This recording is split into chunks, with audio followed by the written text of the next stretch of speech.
Before I begin, I actually want to state that this video will be sort of a two-parter. The first part of this video will be about the Portland Retro Gaming Expo, and the second part will be a sort of update. If you're interested in the update, there'll be a timestamp right at the start of the description to jump to that. If you're interested in just the expo, you can continue from here. A couple weekends ago, I attended the Portland Retro Gaming Expo, which is an expo here in my hometown of Portland, Oregon.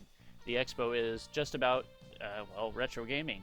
It has a bunch of stuff where you can play like old arcade games or play older game consoles, and then on top of it also has panels from people that do stuff in the gaming industry, YouTubers, things like that, as well as a bunch of storefronts for people to sell their stuff, their old games, their retro stuff, or even just some newer accessories that are for retro gaming. And I hadn't been to any of these before. It has been going on for quite some time, and despite living here in the city for pretty much my entire life, I had never gone until this year.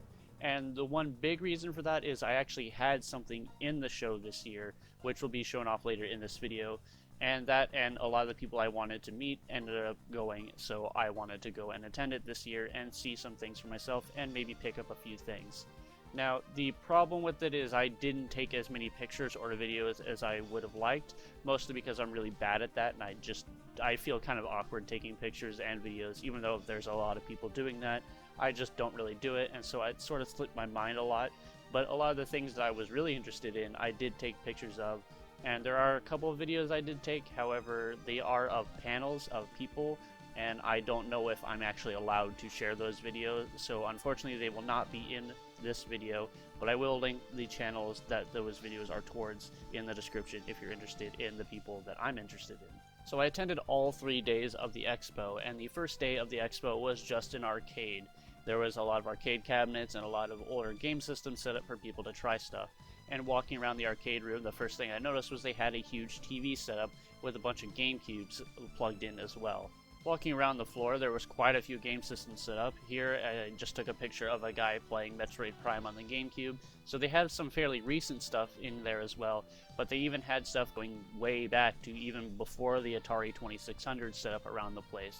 It was really interesting to see, and I sort of sat here and watched this guy play Metroid Prime for a bit, just because it's one of those games that I like seeing people's first experience with. Now here's where I actually had to see what it was they were doing with the big screen, and it was in fact they were setting up for a Mario Kart Double Dash tournament. And not just any tournament, but they were using the rarely seen 16-player mode that Mario Kart Double Dash had. It had the ability to connect to another GameCube and use a LAN mode to allow 16 players to play. This wasn't very well noticed, and not many people had actually played this, but they were actually showing it off here and had a tournament for it. And there's also a video that I recorded alongside it, which I will show now.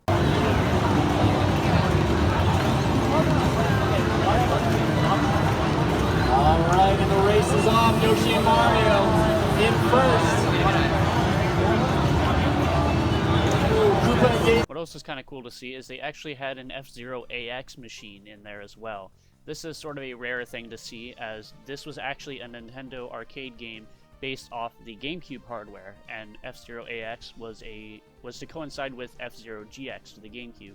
The cabinet is using very similar hardware to the GameCube, and there were only a couple of games that were actually released for this hardware, this being one of them, and a couple of Mario Kart games as well. So seeing an F-Zero AX machine in person was actually pretty cool. Unfortunately, I didn't get to play it because the line for this thing actually stretched pretty far, and all I have is some footage over the shoulder of watching someone else play it.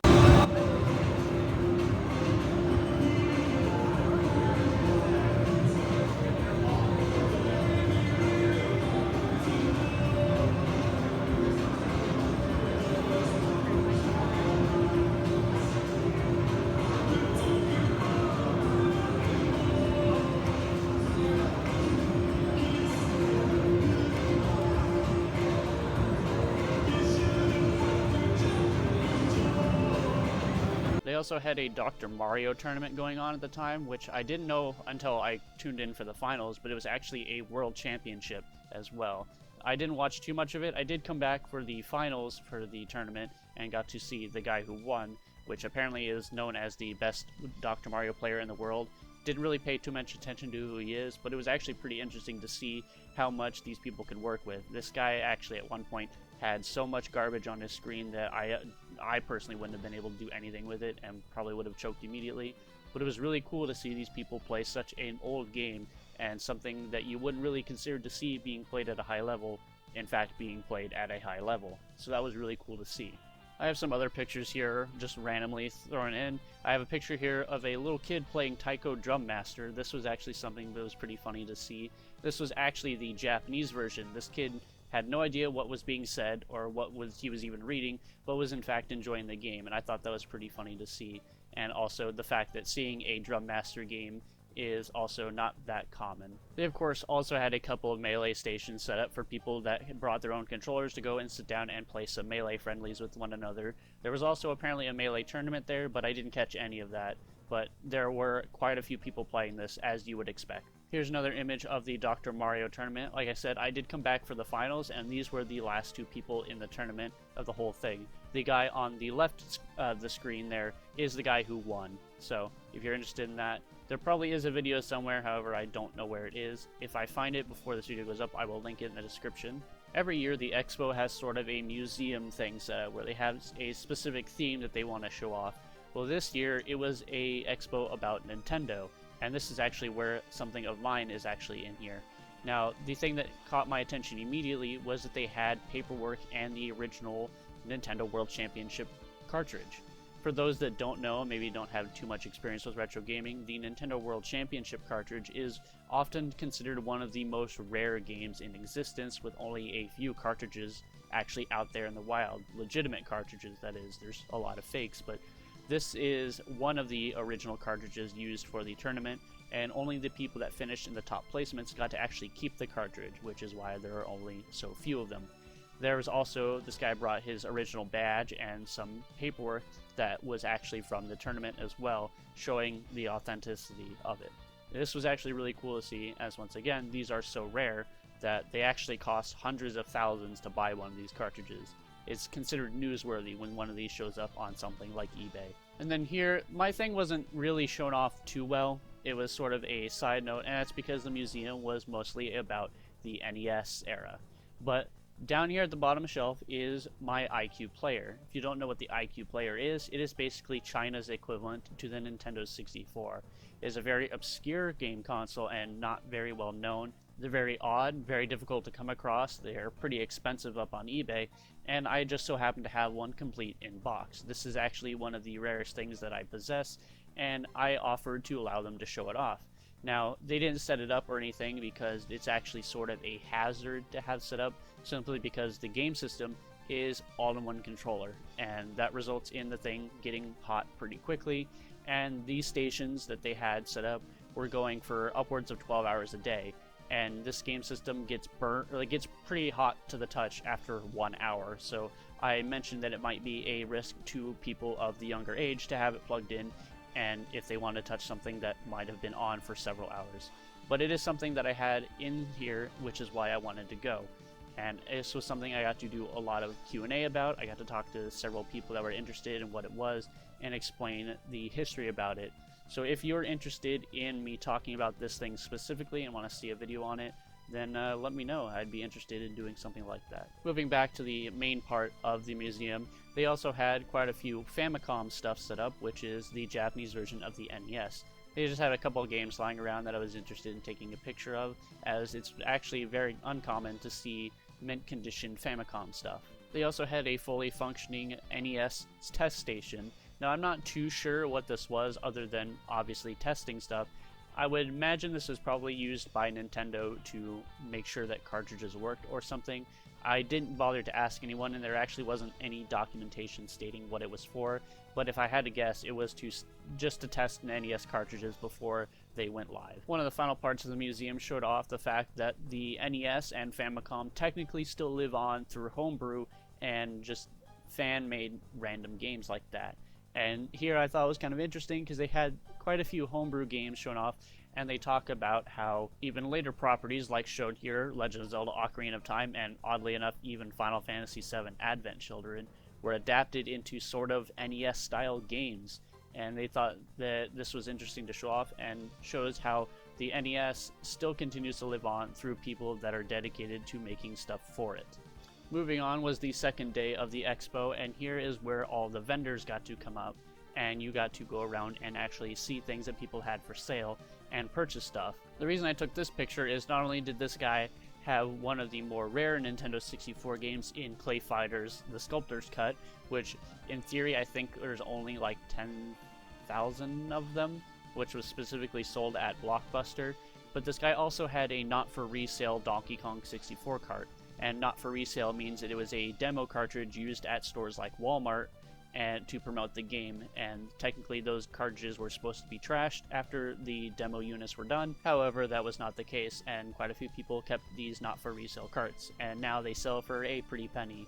Here this person had a couple of boxed Japanese Nintendo 64 games, complete and everything, and I actually did come back here later to buy one of these, which you'll see later in the video.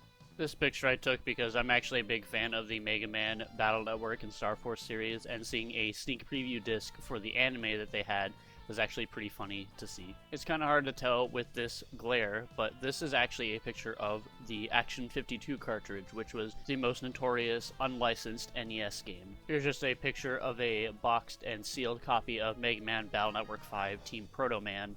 I just had to take a picture of it because it was a thing. And like I mentioned earlier, big fan of the series. Here are a couple more Nintendo World Championship cartridges. I don't know if these ones were completely legit or not. They actually had no stickers that claimed whether or not they were real or reproductions. But I did see some people claiming that they were real ones, so this guy actually had 2 of them, which is pretty impressive. Now the third and final day is when I actually went and attended some of the panels. They actually did have panels on the second day, however I completely spaced every single one of them and was too busy looking at all the stuff that was for sale. But one of the ones that I wanted to go to for sure during the third day was I wanted to attend the Gaming Historians panel. I often get asked what YouTube channels I watch, and this is definitely one of them. I'm actually a really big fan of his videos, so I attended his panel, and he did talk about his next upcoming video, and I did record some of it. However, like I mentioned at the beginning of this, I'm not sure if I'm actually allowed to, so for the sake of safety, I'm not going to be including this in the video. However, if you're interested in his videos and you haven't checked him out, I will leave a link to his channel in the description. Now here's just a short clip of a actual Pong machine being played. This is actually something brand new that uses actual physical pieces moving around, and I thought that was pretty cool. And then before I left, I had to leave my mark on one of the arcade cabinets there, and I decided to play a lot of Balloon Fight. Balloon Fight is actually one of my favorite NES games, believe it or not. There's so many out there, but Balloon Fight was one of the games that I loved playing the most, and they had an arcade cabinet of it, so I decided to spend a lot of time to try and set a decent high score on this machine, and then leave a mark on it before I left on the final day. And then, here's something interesting. Before I left, I got to talk with some of the people that ran the museum, and I got to meet a guy that is a toy collector, and he had something very rare to show off. Now this is an original Mario doll that was made back when there was only the arcade Donkey Kong game, and he says that this is a prototype. And this was never reached store shelves. This version never reached store shelves, and in fact nothing like it has been on shelves. But here he has is a prototype of what was going to be the toy, and he had this thing in a tight locked suitcase, and he had to spend 5 minutes to open it just so he could show it to us. And I had to take a picture of it because something like this is very rare, and he was so protective of it that it was just something I had to take a picture of.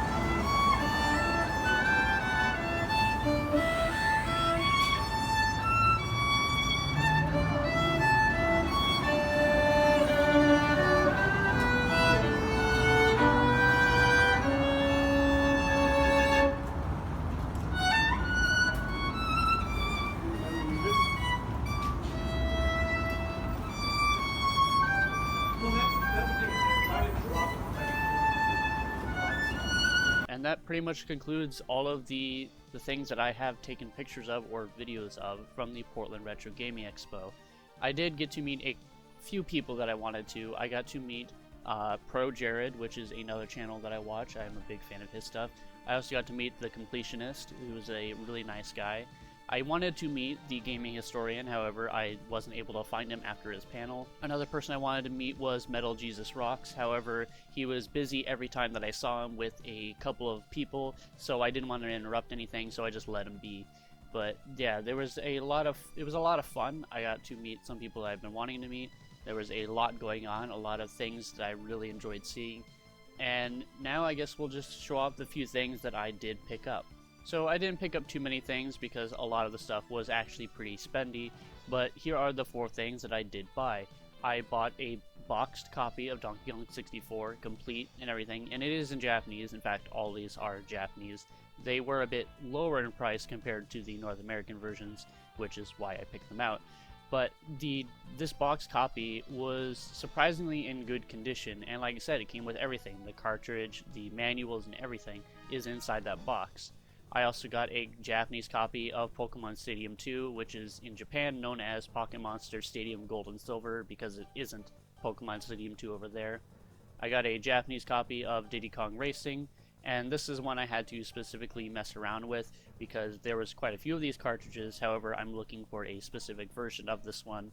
I needed this to be the original 1.0 revision of the cartridge, so I had to rifle through the stack of carts to make sure it was a 1.0 release. And then, to top it all off, a Japanese copy of Yoshi's Story, which is one of my favorite Nintendo 64 games. So all in all, it was a really fun experience, and I'm definitely going to go again next year and hopefully meet more people and maybe pick up some more stuff. And this is where it becomes the update part of the video I mentioned earlier. Now, obviously, it's been a while since I've uploaded anything, and the main reason for that is I've been really busy with work. This is it was the busiest time of the year, so I didn't have too much time to do anything else.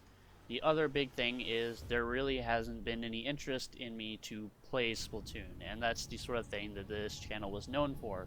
And that's why when I had the last video and I talked about how this channel is going to be starting to talk about more games than Splatoon, however, it just didn't really work out. All the games that I was expecting to do videos on got delayed. The most important one that I was going to do, which I was hoping to hold me over until Smash Ultimate came out, unfortunately got delayed again for like the 4th time. And that was annoying, but yeah, that was all I had pretty much set up, was to talk about this one other game and do everything on that until Smash Ultimate came out and then make videos on that. But then that game got delayed, and now it's probably not even going to come out till February of next year. So now there's a month left till Smash Ultimate and nothing for me to talk about. Like I said, I have little interest in playing Splatoon. I don't even have a team anymore. Our team, or rather my team, actually disbanded 5 months ago. The reason I still keep the name is because for branding reasons, but yeah, the team disbanded and I just haven't played in 5 months.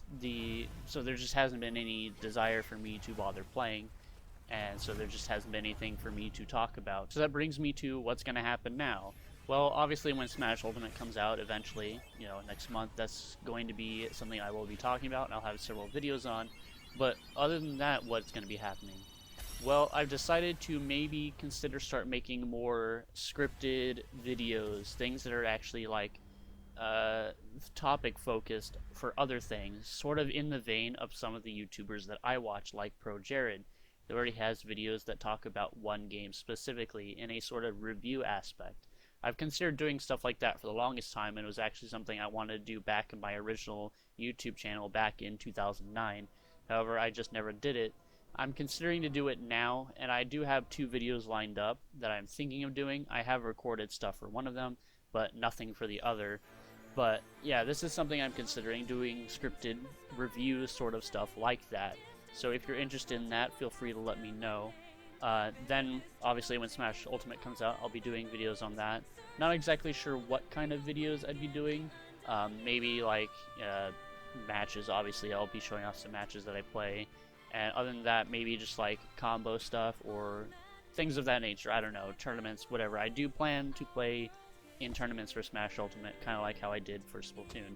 So, those kind of videos will be coming eventually. And then whenever the other game I mentioned comes out, I'll also be doing stuff on that. However, I expect the interest in those videos to be not anywhere near the level of literally anything else I've produced, simply because the game is unknown to anyone outside of Japan and Europe. The game, I'm sure a lot of people are going to be interested in what it is. The game is actually called Inazuma 11 Aries, and it's a soccer game, which is why I don't think it's going to be very interesting to most people. There's a lot of things that interest me about it. That I'm already a fan of the series, the other games in the series, and the anime itself. And now they're going to be making a new game for the Switch. It's unfortunately been delayed several times, and now it's been delayed till winter, and there's no date on that, so it can be even up till February of next year. So yeah, those videos will come. I'm not really too worried if those videos don't end up doing well. It's something I want to do myself, so whether or not people are going to watch those videos will probably still end up going up. But yeah, that's pretty much all it for the update. There's probably not going to be too many Splatoon related things anymore, just because I haven't had any interest in the game. Possibly more scripted content to come out, things that are going to be more focused on one game. Smash Ultimate stuff when that comes out, Inazuma 11 Aries stuff when that comes out, and just about anything else that I decided to make in between that. As for some other things that people have been wondering about, for a while I've gotten asked if people would be able to play things like Mario Kart or Splatoon or Smash with me, and it's actually something I have in my Discord server. If you are not in my Discord server, I actually suggest joining it. There's not much that's happening now, however, it's one of the most reliable places to talk to me. I have stated that I don't have any plans for how I'm going to interact with people, and I'm sort of starting to work that out now. I do have some ideas in place, so if you're interested in the potential of playing something like Splatoon or Smash Bros. With or against me, feel free to join the Discord server and you'll be updated with that as well. Another thing I'd suggest doing is following my Twitter. Again, it's something that's also always been in the description. I would suggest following me on Twitter. It's also one of the most reliable ways to contact me. I in fact have a separate monitor set up that is just Twitter, so it is probably the easiest way to get in touch with me. But I would suggest following me on Twitter, joining the Discord, so you can keep up to date with what I'm working on and the ideas I have and things that are coming out in the future. So yeah, I want to thank everyone for watching all this, and for all the people that stuck around even though I haven't uploaded in I think like 3 months. So yeah, that's pretty much it. I want to thank everyone for watching, and I will see you all with the next video.